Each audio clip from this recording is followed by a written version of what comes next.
What's going on, Restoration Dominators? Today, we have a very, very exciting topic that we're going to be talking about with our very special guest.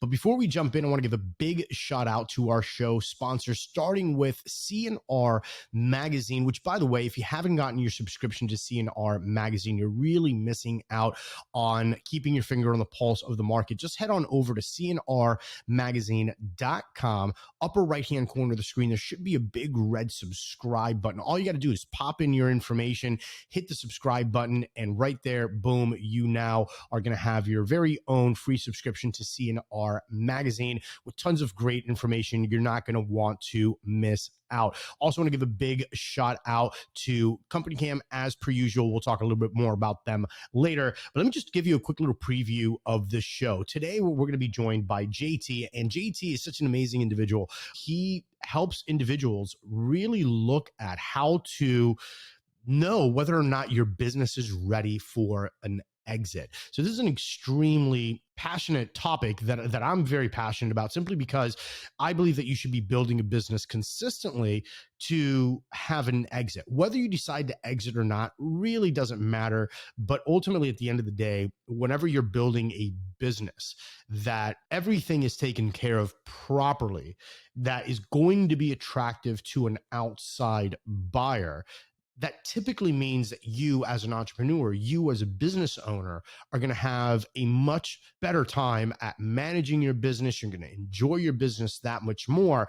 And ultimately, the exit's just going to come in because, hey, maybe it's just the right time in your life. Maybe you just no longer want to deal with it. You want to move on into other things. But it's not because you're trying to exit based on desperation. And JT talks a lot about that mindset, how you should structure your business, what buyers are looking for, and so much more. So without further ado, let's jump into the show. Let's go.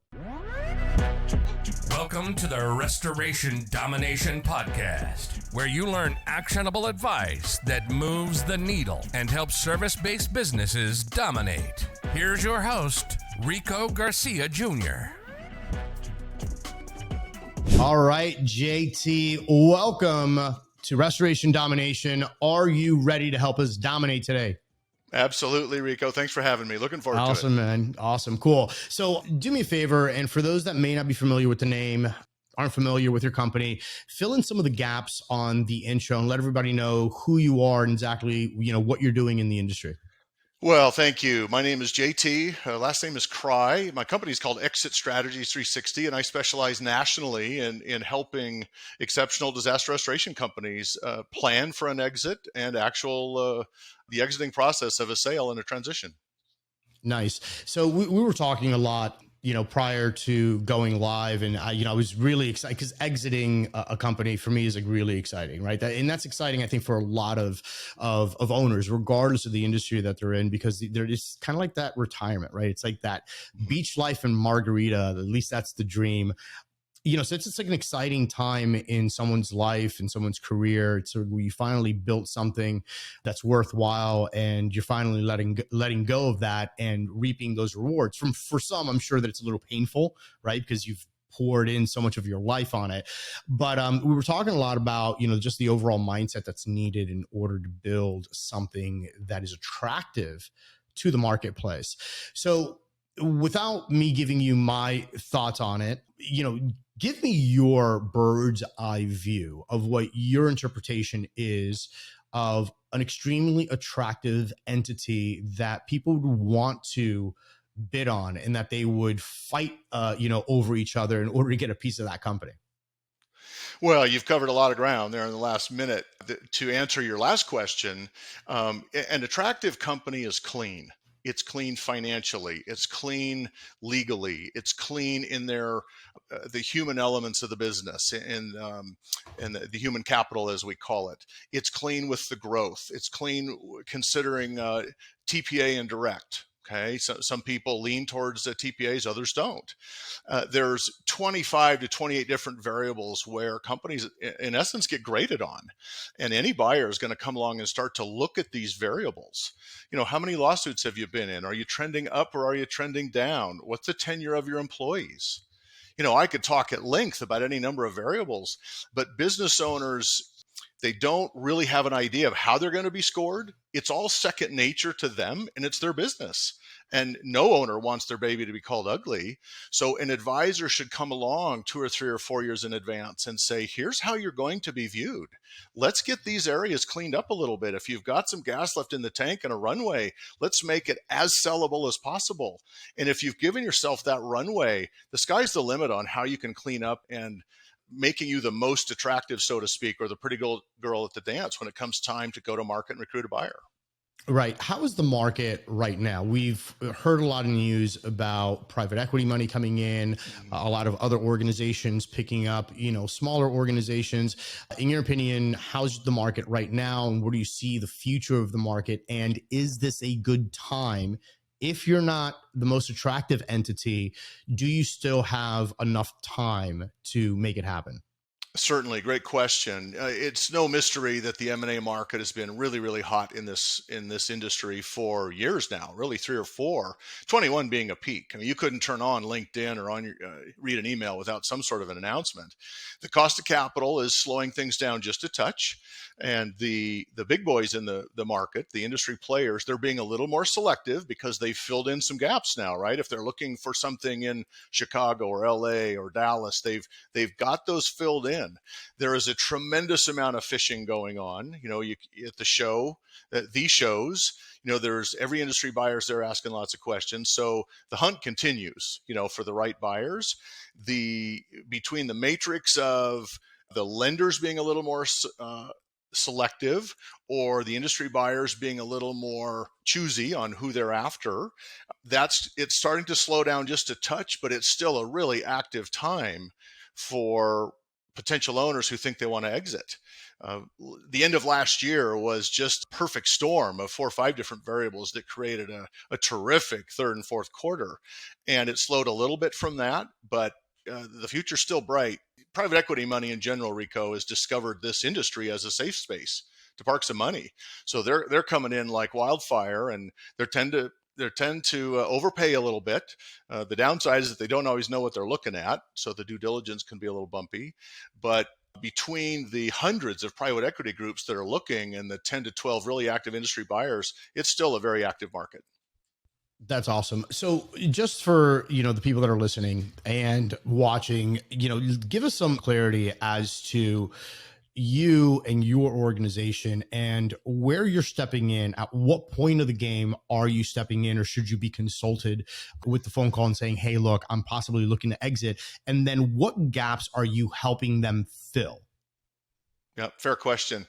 Well, when I am stepping in and when I'd love to step in are 2 different things. But let's cover both. Yeah, let's cover when I'm actually stepping in first.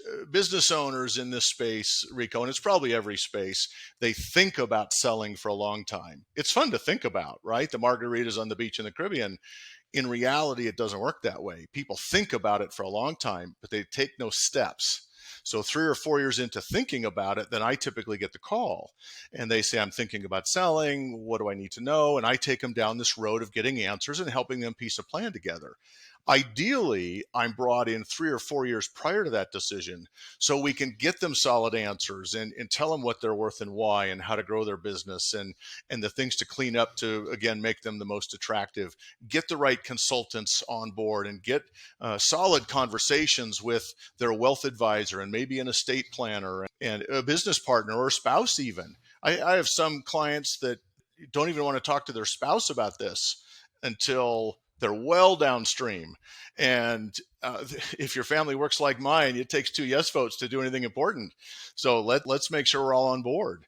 And sometimes those kids are involved in decisions. So there's a lot of ground to cover from I'm thinking of retiring to actually retiring. And if you don't get the right answers, that's a terrifying process, and it should be exciting. So I hope that helps. So I think that answers your questions. Absolutely. So let's talk revenue for a second, right? Because I know that there are some highly competitive alphas out there that are listening to the show. Maybe they just recently got into the business. So again, as most of my questions are like a 13-part question, right? I'm going to try to keep this down to 2. Number 1, what is the time frame? In other words, how many years in business right, is the bare bones minimum that someone stepping into ownership should say, all right, cool. I have an exit plan. I want to exit. This is as quickly as I can feasibly exit. What's that time frame look like? That's number one. And then number two, is there a revenue goal that an entrepreneur can have and say, okay, this is where I now start to become attractive to the marketplace so that I can go ahead and exit? Yeah, both loaded questions. Number one, the timeline. Let's talk about that. Most of my clients are either in their mid 50s and up. They've owned the business for decades, or some are as short as 6 or 8 years. Most are 15, 20 plus years. So they've been at it a long time. And when it comes to the timeline of exiting, again, if you're 4 or 5 years out and start to ask a few questions, that's perfect. When you're 6 months out or 3 months out, or you want it sold by next Tuesday, let's ask some questions ahead of that, because you're going to put yourself in a pickle, and it's not fair to anybody, specifically you, because you have so few limited options. Okay. When it comes to revenue goals, there are very, very profitable companies doing $1.6 million, $1.8 million that are throwing off $400,000, $500,000, $600,000, and it might be due to a specialty. Okay, it might be asbestos, it might be hazmat, it might be suicide cleanup, it might just be mitigation with no construction and no TPA, so it's all direct. So you can have a very small, highly profitable company that's attractive to a certain type of a buyer. That smaller company is typically a GM, a PM, a lead estimator, somebody who's tired of working for another individual and they want to do their own thing. Now, when you go up the scale, I've got a couple of 30 million plus companies coming on, and those are attractive to every sector of the market. The private equity groups, the industry buyers, and depending on those niches that they service, one is mostly mitigation, one is completely full service with construction and some specialties added in that aren't quite as profitable, but a very comprehensive service offering. The mitigation only is more profitable. They're throwing off more money in an adjusted EBITDA, but now we're narrowing it down to the type of buyer, or if you take the top 30 or 40 buyers, which ones are going to be best for that specific service offering or geographic footprint. So there's an array of possibilities when it comes to buyers, but virtually every company that's throwing off a decent adjusted earnings, let's say north of 200,000-300,000, that's a sellable company. The question is just at what price. Right. Is there a preferred, or maybe, as an entrepreneur looking at this and hearing this, right, just being a fly on the wall, like my first thought would be, it's like, great, okay, well, should I be really diversified with regards to the amount of offerings that I have, or is specialty maybe my unique selling proposition? Maybe it's just, hyper focused and extremely well versed at one sector of the market. Like, right. Is there, and I know that there's a buyer for everything, right? There's people that want variety, and then there's people that say, hey, I just want to do water mitt, right? Correct. But when you're looking at it and when you're evaluating it, do you have a personal preference, one over another? Do you think that the market kind of responds a little bit better to simplicity or diversity? Again, 13-part question. Yeah, loaded question. In general, if we're going to go from sort of top of the bell curve down, full service is probably the best. That's what most buyers are looking for. Now, that being said, the specialties can be highly profitable. And when you're talking about private equity groups, they love the specialty. It's much easier to get their arms around. Mm-hmm. Okay, if you're focusing on asbestos abatement, let's say, or mitigation only, do you get rid of or eliminate the construction headaches? Absolutely. I mean, construction's great for the top line, not as great for the bottom line, but your volume is amazing. Okay, and you said it best, there is a buyer for everything. But I think if I were being selfish, the full service mitigation restoration company, maybe with contents, maybe with a specialty or two, that's going to sell the easiest. Got it. Let's talk profit margins, right? And profit margins are something that is always a buzz. Like everybody loves to talk about top line rev, like that, because it's a sexy number, especially if you're doing like recon, and you're just putting in, these like crazy numbers. You're like, $60 million, $100 million. But then when you get down to like what the profitability is, it's kind of shocking when you compare one to the next, right? So what are some numbers that people should be shooting for, right? Let's say someone's first year in business. Maybe they're 10 years in business and they never really paid attention to this. What are some basic numbers that from a profitability standpoint, gross, net, that they should strive for? You bet. Well, let's define a couple numbers first, Rico. The gross is easy to define, right? And then we've got gross or cost of goods, and then a gross profit. And that's all over the board based on what people put in cost of goods. Mm-hmm. So the gross margin number doesn't mean that much to me. Depending on the consultant you're working with, that's all over the board. However, the world that I work in is, you mentioned net. And that's part of the world I work in. It's called an adjusted EBITDA or an adjusted earnings. And the key difference there is you take the net profit, and depending on the size, we can add back a salary. We add back all the EBITDA adjustments, the interest, taxes, depreciation, amortization. Then the business adjustments is the second category, that being the COVID adjustments, rent adjustments, salary adjustments for, let's say someone's got their spouse in the office 50 hours a week and they're not paid. They're just working with the owner or their husband, and it's great and everybody's happy. Well, now the buyer comes along and needs to replace that person. There's got to be an adjustment for that.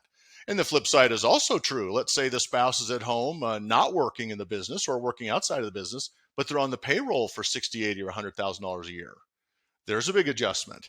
Owners can pay themselves more or less than a fair market rate in rent. So there's all the business adjustments to consider. And then the personal adjustments, that being the one owner salary, the vehicle payments, the car insurance, the meals and entertainment, all the types of things that we as business owners run through our company. So we bundle all that together. That gets us to an adjusted EBITDA number. And that's the number that really matters in what's driving the value of the business. And those numbers can be higher or lower as a percentage of gross sales based on the niche that you're in. If you're full service, it's the range is one category, or it's bracketed certain ways, and they're fairly defined. And if you're, let's say, a mitigation only, that's different. That's higher margin work. So there isn't a one size fits all, but they are pretty well defined for the industry.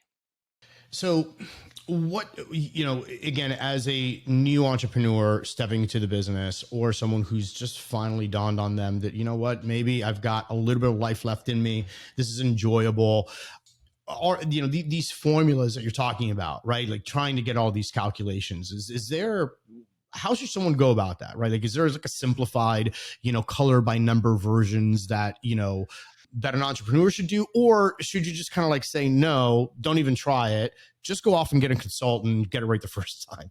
Well, it's safer to get a consultant, somebody who can appraise the business. But if you're looking for a ballpark, there are top of the bell curve kind of calculations. But there's a wide variety based on, again, mitigation versus full service versus specialty, and the sizes, multiples. Rico, we all use multiples, and they're not generally accepted accounting principle approved. Basically, they're not GAAP approved, but multiples on a business can go anywhere from 1.5 to 7. And that's an incredible range. Most companies right now are in that 3.5 to 6 range, depending on the size. And those can move based on geography and timeline and growth trends and all sorts of variables. But if you're in that, 3.5 to 6.5 range, 4 to 6.5, you're going to be pretty close. Right. Now, talking about geo, have you noticed a trend in certain geographic locations that seem to be a little bit hotter than others? The biggest trend is always where the cat work is. If you take the Gulf up and around through Florida and up the East Coast, that is probably as popular as any. You get out here on the West Coast, or Southern California is always hot just due to the sheer number of rooftops there. But monsoons haven't really hit Southern California or the Southeast for years. So they're not as busy as they could be. The Pacific Northwest, not a lot of disasters up there other than your routine bread and butter kind of work. But the southern part of the U.S. up into the Midwest with tornadoes and some cold freezes, and then the Gulf Coast up the East Coast that's probably where 80% of my work comes from. Yeah, nice. Do you think that people right now should be concentrating on multiple locations? Again, we're strictly talking about exiting a business and planning for that. Yep. If you've got the financial wherewithal, if you have the ability to, do some cat work and then plant a flag in this city and plant a flag in another city, is that an attractive strategy, or is that something that you should probably stay away from as a business owner? Yeah, it's a great strategy, but it comes down to the individual. We might have a business owner that's making their $600,000, $700,000, $800,000 a year. They're happy as clams. They delegate 60, 70, 80% of their responsibilities, and they're working 25 hours a week. Well, maybe that's plenty of money for them, and their retirement is set, and they own some commercial properties and a few rentals, and they don't need to grow to feel fulfilled. They're doing just fine the way they sit. And other people have that sort of bee in their bonnet, and they've conquered this market. Now let's go out and do it again. And the step to that is that delegation and accountability. I've always said the second location is the hardest. That's when you learn how to duplicate yourself and really learn how to delegate. And if you can't do that, if you struggle internally in your own organization, you shouldn't have a second or third or fourth location, because it literally will drive yourself nutty. It's just not going to be a successful venture.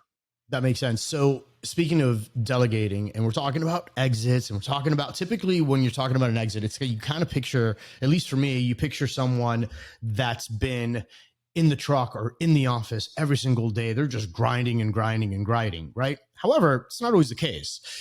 Question now becomes, though, are businesses that are absent of an owner, in other words, they've got it so dialed in, are those businesses generally easier to sell than the one where the owner is still an intricate part of the day-to-day and the decision-making and all of that? There's a wide range, as you just gave. There's the spectrum of completely absentee, and then there's the spectrum of the business is so tightly wound around that individual that essentially it's not sellable. Ideally, we've got an owner that is working 15 to 30, 35 hours a week, very strategic, working on, let's say, building new bridges to businesses and referral partners and those sorts of things, but not going out to job sites, not involved in the day-to-day grind.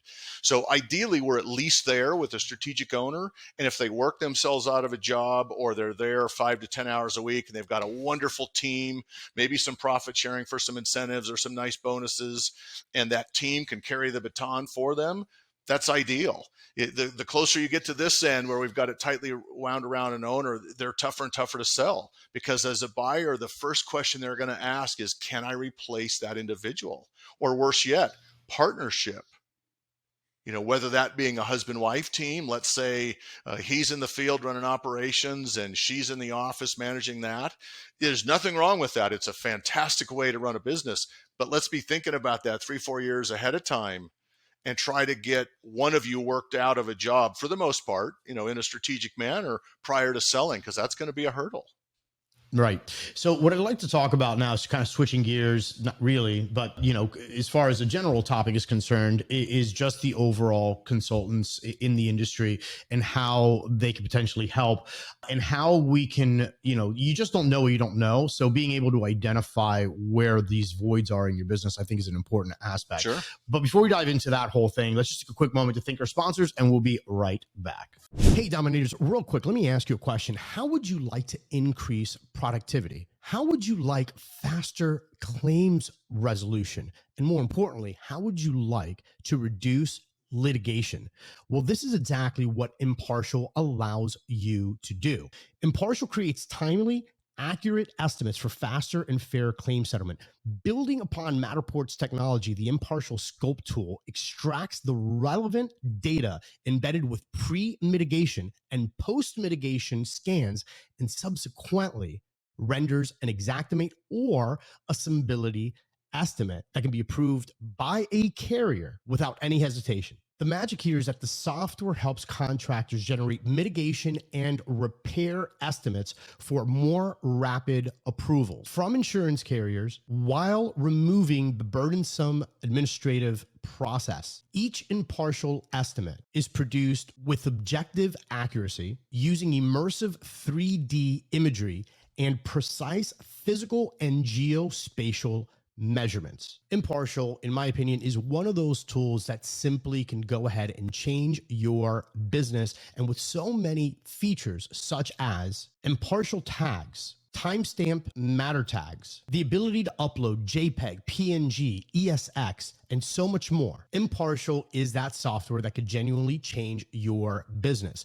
Make sure that you check them out in the video description below or in the show notes and see for yourself. Hey, Dominators, real quick, let me ask you a question. Have policyholders struggled to come up with your money because it's held with the mortgage company? Or does the percentage of uncollected debt that you collected in 2021 exceed over 2.5%? Or even better, let me ask you this. Do you dread negotiating with your policyholder when it comes time to collect your final payment and deductible? So look, if you answered yes to any of these questions, then you need to check out Surety. You see, Surety is a third-party fund control company. And what they do is they ensure that you get paid faster and, more importantly, completely for the hard work that your crews are doing. Surety relieves not only the policyholder, but you of tremendous administrative burden while ensuring that the claims process, and more importantly, the proceeds flow via ACH to the rightful owner, you, the restorer. And here's the best part. For less than the average credit card fee, Surety delivers on numerous fronts. So here's what I want you to do. If you want to learn more about how Surety can help you, I want you to head on over to www.surety.com/dominate and request a free demo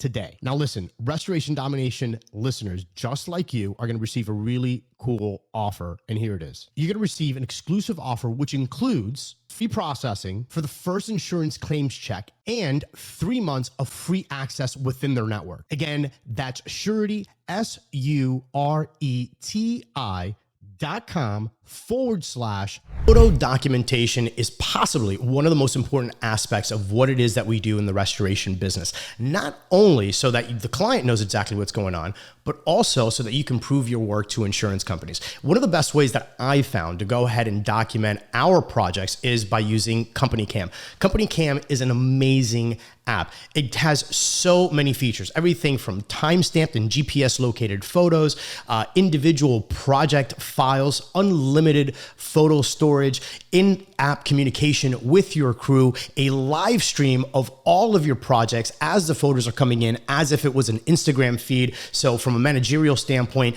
Company Cam can help you there as well. But more importantly, it gives you the ability to protect your organization while documenting and keeping everything nice and neat. So we've got a really special offer for you. If you go to companycam.com/dominate, not only will you get your 14-day free trial, but you're also going to get the first 2 months 50% off. So again, head on over to companycam.com/dominate, get the app, and I'm sure you're going to love it. All right.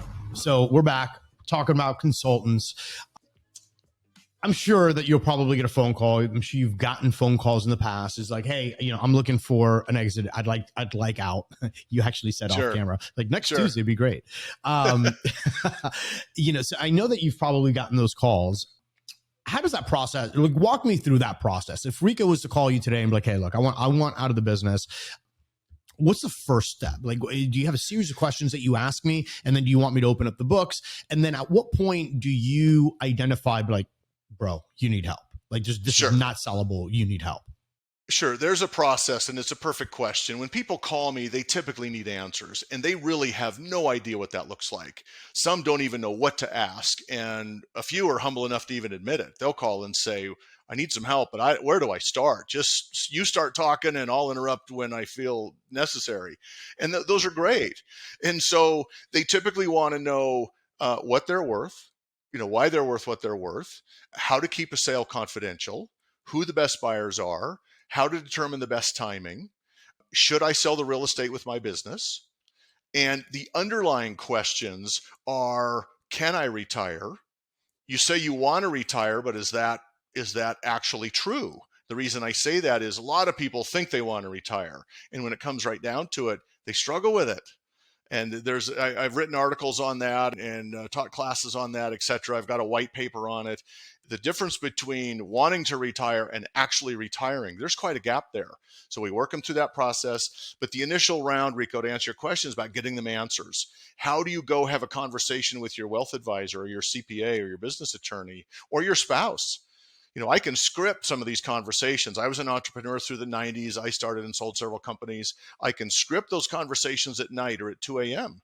when they're talking about, I'm getting tired. I want to sell. What does that mean? What's the business worth? And how long is it going to take? And what are the tax? There's an array of questions that they don't know.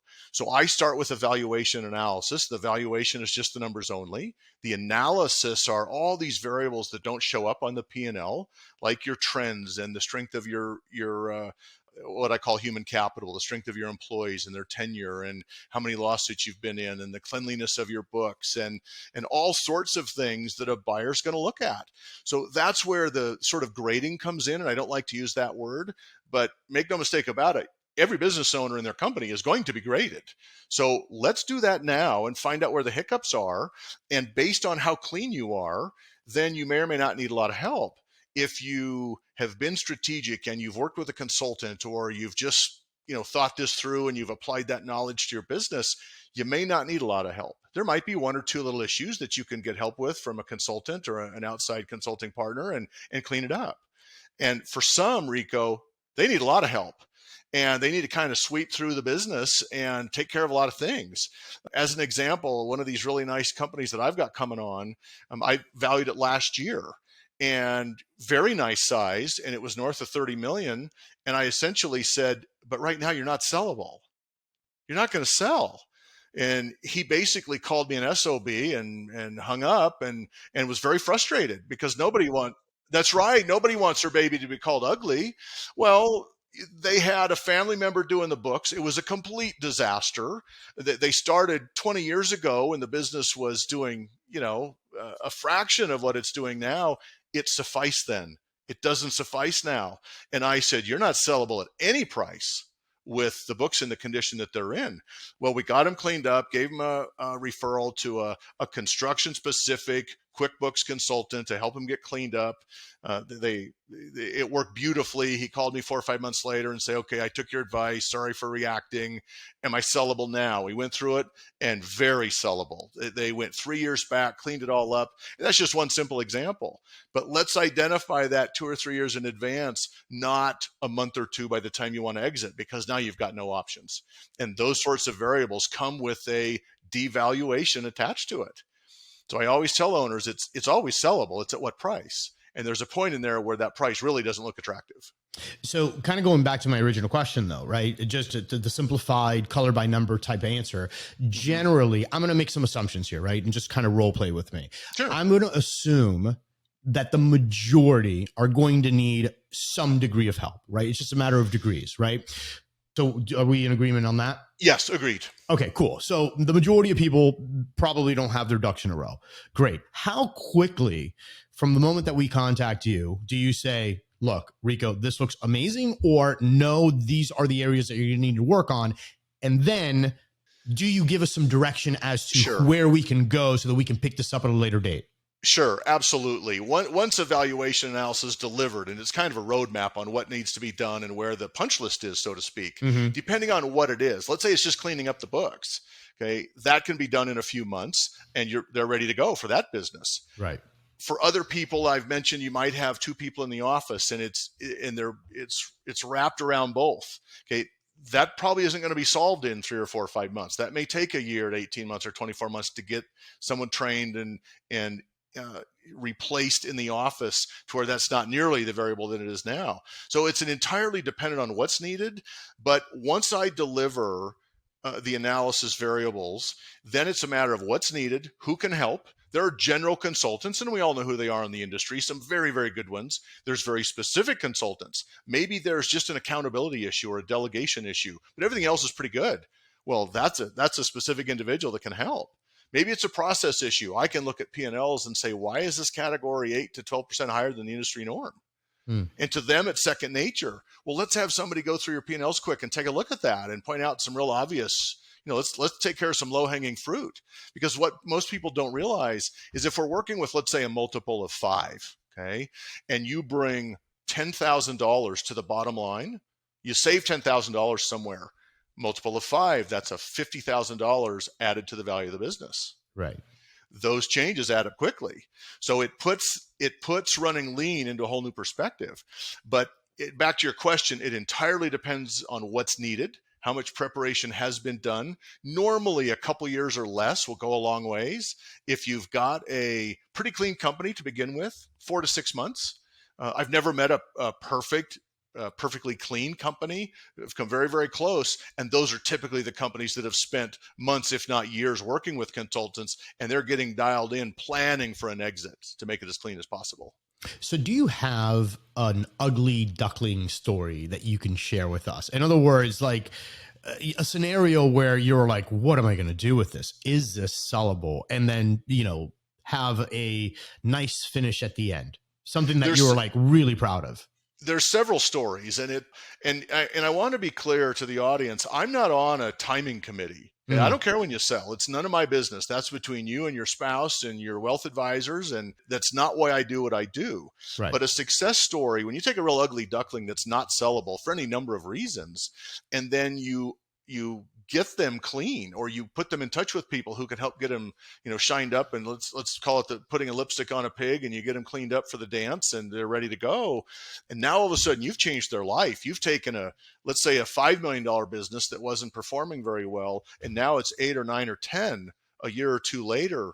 That's real money affecting those owners. And that's incredibly rewarding. So I could tell you many stories like that where when I deliver the valuations and analysis, I hate telling people that it's not sellable. But sometimes what's wrong is so egregious, and sometimes it's nobody's fault. It's just an egregious error that no one's going to write you a check for it. And if we can solve that and really fix the problem, it's life-changing. It's real money and life-changing for those involved. That's the most rewarding part of what I do.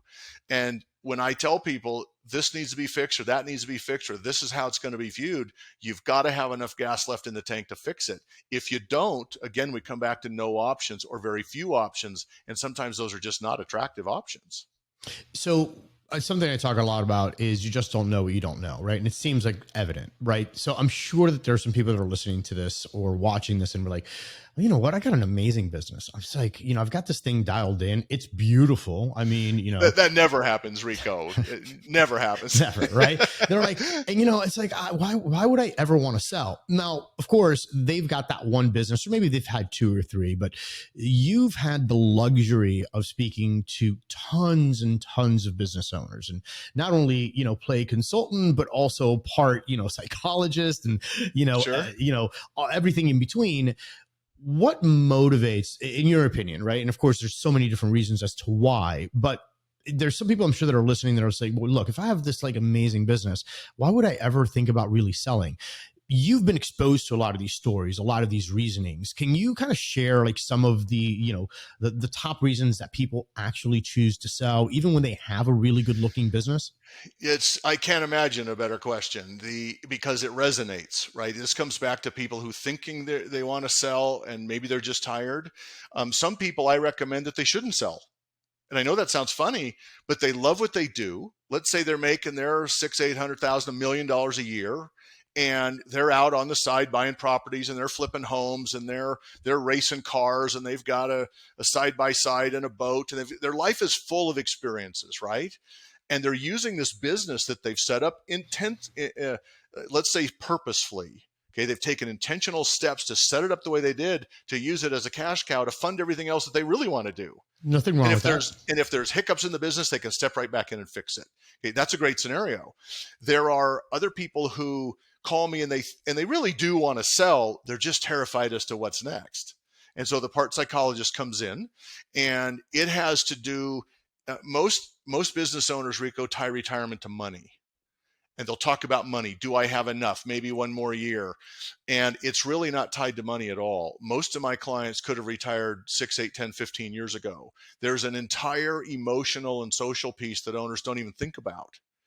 And it right now, I can hear people shaking their head saying, no, it's all about the money for me. And it's not. There's people call me all the time, and they think they want to retire, and they're just tired. And they're working 70, 80 hours a week, and they're making their $500,000 a year. And I say, well, if you could make the same amount of money and get you down to 25 hours a week, would you sell? And they say, oh, no, I'd love what I do again. Well, great. Let's figure that out first. Let's try to solve that jigsaw puzzle. Because let's not throw the baby out with the bathwater, right? Especially if you're making good money. So there's this whole ready to sell or just tired conversation. And then there's people who try to take advantage of the market, like the last couple of years. Okay, you can't believe how many calls I got from North Texas last year. The whole state froze, the northern half, and more than a dozen companies called and said, I want to sell this year. Well, you don't sell a company based on one weather event. It's not going to happen. So there's all sorts of people who try to time the market. And then there's, back to the emotional piece, just a very quick story. I sold a business years ago for an 83-year-old individual. And of all people who I didn't expect to get any pushback, he was ripe. He had kids, grandkids, great-grandkids, talked about all the things he wanted to do. And 2 weeks before closing, I've never had this since, never had it before. He calls me sobbing. This is 2 weeks before closing. And he said, JT, I can't sell. And I said, what's wrong? And he said, I don't know who I am without my business. And we pulled it. We ended up 6 months later, we sold it to that same party. He needed time to adjust, to figure out who his identity was and what he was going to be post-sell. He didn't have a life. And I jokingly say, what are you going to do in retirement? And these are true answers. Some people have said, well, I think I'm going to clean out the garage this weekend. Well, that's not an answer. It's not. Or if I'm visiting with a husband-wife team, they'll say, well, I know the first thing he's going to do is paint the house. Well, that's not an answer either. If you like what you do, I always say you've got to be pulled out of it. Something has to pull you away from the business, because you're not just going to retire. If you love it, you've got to be pulled away. So there's a lot of moving parts there to the answer, but it's you throw it all together in a pot and mix it up. That's the waters I try to navigate in the few months after they start getting some answers, and we navigate that together and come up with the right timing and what a real exit plan looks like. Right. And the reason why I asked that is because I know that there's, people that they still got a lot of gas left in the tank, and they're doing really, really well, and they're dominating their market, and they're expanding their marketplace. Right. And, perspectives change over time. Like what motivates you changes over time. Sometimes it's their horrible life events, and that's what kind of gets people to, just totally want to be out of the business. Other times it's, really happy moments in their life. Right. But the problem is that a lot of us entrepreneurs, we've got our nose to the grindstone, and you get into that, 24/7 hustle mode, especially like nowadays with social media and everything else, where it's like, if you're not working 26 hours a day, you're not doing enough. Right. So everybody gets caught up in that. And, of course they start tying it with the money, and they start tying it to the lifestyle, and they're like, well, why would I ever want to do this? So, putting it in perspective to understand that there are different seasons in life, and that eventually you're going to start being exposed to new things. I think it's, if you can start kind of getting that exposure now, right, the better you are. Are there any practices that you would recommend from just a mental health aspect for an entrepreneur that should kind of be incorporated every so often, right? And we're talking about something that can be applied even to a younger entrepreneur, all the way up to, the person who's just really looking to sell on Tuesday. Some practices that you would recommend for them to kind of go through?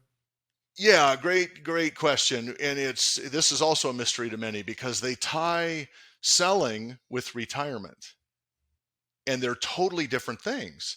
The last 4 or 5 years, the real big trend has been selling and then staying on with the company and working it for 3, 4, 5 years yet.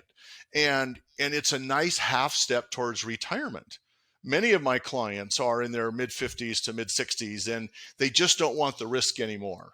They've carried it for decades. They've had the lines of credit, and they've signed the debt for the liability and the expansions and the buying the building. And you get to a point where you're not ready to risk it all anymore. So maybe it's that season that you just mentioned, to put a nice check in your pocket, go out and knock back your 200, 225, 250 a year to manage a company. You've got some incentives to grow. Maybe you've got some incentives or even some rollover equity into these larger companies. So you've still got a piece of the pie. If you want a second exit, what we call in the industry a second bite of the apple. So there's all sorts of opportunities to sell and retire, get a nice check in your pocket. And sorry about that, sell and keep working. And it's you're not working 60 hours a week anymore. You might be working 35 or 40, but you don't have the weight of the entire company on your shoulders anymore. You're not worried about the rent and the payroll and buying the new vehicles. That's somebody else's responsibility. You go out and sell. Most of these industry buyers will look at these sellers and say, what is it that you're really good at? What do you want to go do for the next 2, 3, 4 years? Mm-hmm. And for most, it's not sitting in the office looking at spreadsheets. Right. Give me some relationships to go build. Let me go dig up some cat work. Let me go network and bring in more business. So that's if there's one thing to your question, it's don't equate selling with retirement. They have nothing in common. Maybe think about selling and working for a few years, because it's a great half step. So you mentioned something that I think is interesting to me, caught my attention, right? A lot of business owners at a certain stage just simply do not want to take on additional risk.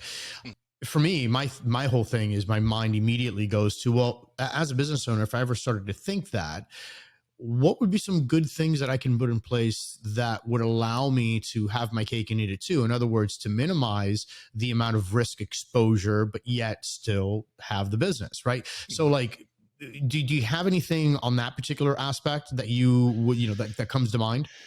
Maybe this industry, Rico, it's recession resistant. I mean, many will say recession proof, and I don't know if I call it quite that, but it held up really well in 8, 9, and 10. It held up terrifically during a pandemic.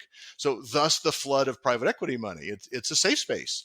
So when it comes to risk, we don't risk in our industries what many do. Thank goodness we're not a restaurant the last year and a half, right? Or 2 years. That's a totally different level of risk. So when it comes to risk, it's been said that as long as there's insurance companies and disasters, we're going to have a place. And that's pretty low risk overall. So when I mean risk, it's they can retire, they want to retire, they just don't want the burden. And maybe it's an emotional risk. Maybe that's the fair way to say it. They don't want the emotional risk of signing that next five-year lease. It's a commitment. Some of these lines of credit can hit $1 million or $2 million quickly. On a cat project, the logistics of moving hundreds of people and hundreds of thousands of dollars in equipment to the Gulf or to Florida or wherever it might be, it's a very high stress industry. It also has high rewards. And at some point, they can back off the throttle a little bit. And to your comment, if you're in your 30s and 40s and thinking you want to avoid some risk, you're probably not in the right industry. Okay. You probably aren't suited to be a business owner, but we can minimize it through some strategic planning. And we can really take some risk off the table if you sell but want to keep working. And many owners will say, well, if I'm going to be doing the same thing that I was as an owner, why don't I just keep owning and put those bigger distribution checks in my pocket? And the key difference is you just put a $3, $4, $5, $10, $20 million check in your pocket to now go have a job for somebody at 30, 40 hours a week. And most of the stress disappears. That's the key difference. Right. The stress is gone now. That's right. It's like you still get to play and dabble and do whatever it was that you felt that you were really good at, but it's somebody else's headache at the end of the day. Yeah. And we'll say stress that's drastically diminished. I mean, this is a high stress industry, so not gone, but really diminished. Yeah, 100%. So what are some of the questions that business owners should be asking themselves that you really wish that more business owners asked? Do you have a top 3? Yeah. Number one, I mean, how is my business going to look to an outsider? Mm-hmm. Okay. They've had their laser view one way for 20, 30 years. And now to say, let's take off those blinders and put on a fresh set. A lot of people don't want that answer. They really don't. And I'm unhappy to even say that, but that's the reality. And so that's question number one, is how they're going to view it. And then another one is, what decisions am I making now, 2, 3, 4, 5, 7 years in advance, that are going to affect my decision down the road? Is it the right person? Is it the right expansion? Is it the right service that I'm trying to introduce? If I want to sell next year, what should I be doing now? Should I be buying a building? Should I take on that extra marketing person? I get calls all the time from people who are prepping their company for sale. Mm-hmm. And they say, oh, I know that I'm going to sell next year or in 2025, but I need a vehicle, or I need the specific person. How should I work that? Well, the best advice is, you've got a business to run. Run it like it's not for sale. Right. You can't take your eye off the ball. One of the most egregious mistakes, Rico, is people are so close to putting it on the market and they've got one foot out the door. And all of a sudden, sales start to lag a little bit, the collections start to lag. And by the time we get an offer and in due diligence, the numbers are coming down. And all we've done is hand a buyer a bat to club us over the head with.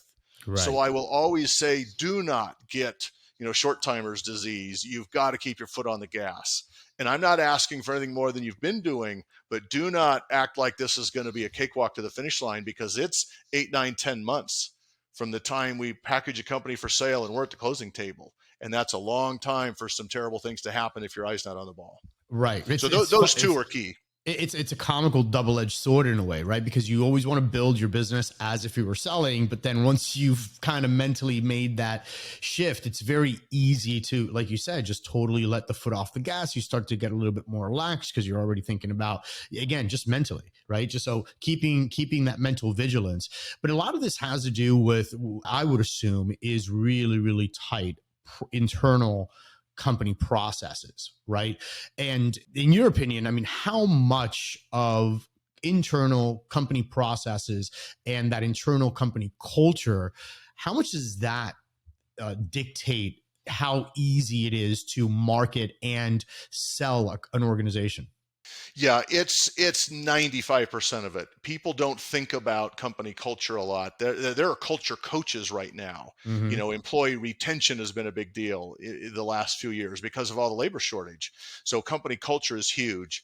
The internal systems and procedures, if they're in order, you will not have the negative devaluing results that show up in an analysis. Most often, if you've got your systems and procedures dialed in, your efficiencies are there, your what we call a call to cash. What are those systems from that first call from a disaster to the time that check shows up? Walk me through that process. And there's hundreds of steps in there, as we know. And where are the bottlenecks? Where is the slowdown?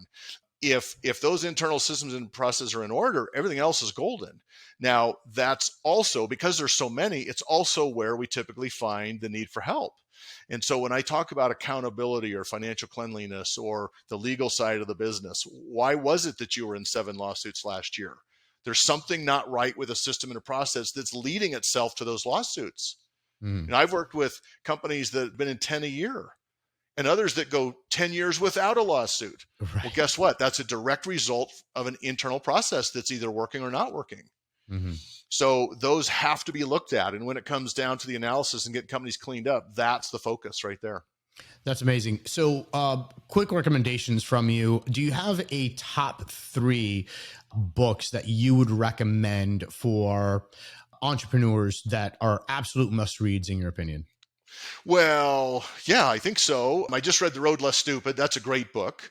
And the reason I love that is that not only do I like the title, I would have bought it just for the title alone. But the most business owners don't ask enough questions. They're so busy on the day-to-day, they're just handling right what's in front of them, and they never venture out. And he stresses what we call thinking time. Carve out a little bit of time every week and really think about your business. And I think there are thousands of questions in that book to ask yourself about your business. It's fascinating if you take the time and do it. I've started, and it will and has fundamentally changed how I view my little business. Okay. So I love A Profit First. I've given that to several business owners. There's a Profit First and a Profit First for contractors. That's really great. The mindset, especially when you start, Rico, is everyone else is going to get paid. And if there's money left over, I get paid.